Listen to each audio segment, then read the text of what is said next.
avez-vous réussi votre procédure de conversion? Nous allons regarder cela ensemble. En fait, ce travail est assez simple grâce à un type de données nommé PublishObject. Onglet développeur et accédons comme d'habitude à notre code Visual Basic. Dans cette procédure, nous commençons par déclarer une variable nommée ici ma page web. Cette variable est donc de type PublishObject. Nous allons devoir paramétrer cet objet ma page web. Comme il s'agit d'un type de données objet, le paramétrage se fera à l'aide de l'instruction set. Nous allons utiliser les méthodes PublishObject de l'objet ActiveWorkbook et donc, grâce à la méthode add associée, nous allons paramétrer les conditions de cette publication. Le premier paramètre à indiquer à la méthode add est le paramètre sourceType. Il s'agit en fait de préciser si nous manipulons des cellules dans une feuille de calcul ou un graphique. Ici, il s'agira donc de manipuler des cellules. Le paramètre FileName, comme son nom l'indique, doit nous permettre de préciser le nom du fichier converti en HTML et le chemin réseau que l'on utilise. Ici, le fichier final s'appelant apprentissage-virtuel.html.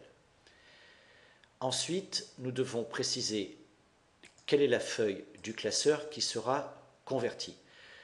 Donc, le paramètre sheet nous permet de préciser le nom de l'onglet. À l'intérieur de cet onglet, nous devons préciser la source, c'est-à-dire la plage de cellules dont nous voulons assurer la conversion. Ici, nous avons donc précisé qu'il s'agissait des cellules A1 à G9. Le type HTML est utile dans l'hypothèse où l'on veut manipuler un composant Office Web. Comme ce n'est pas le cas, le type HTML est de type XHTML statique. Ensuite, il faut préciser le titre. Il faut entendre ici par paramètre titre ce qui sera affecté à la balise title HTML de votre page.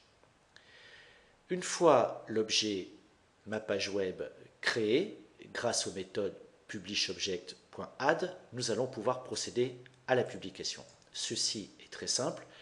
Il suffit d'utiliser en premier lieu la méthode publish avec l'option vrai pour lancer une publication, associer éventuellement l'auto-republish à vrai, ce qui permettra en cas de modification du classeur d'avoir une mise à jour automatique de votre fichier HTML sans être obligé de relancer à chaque fois la macro.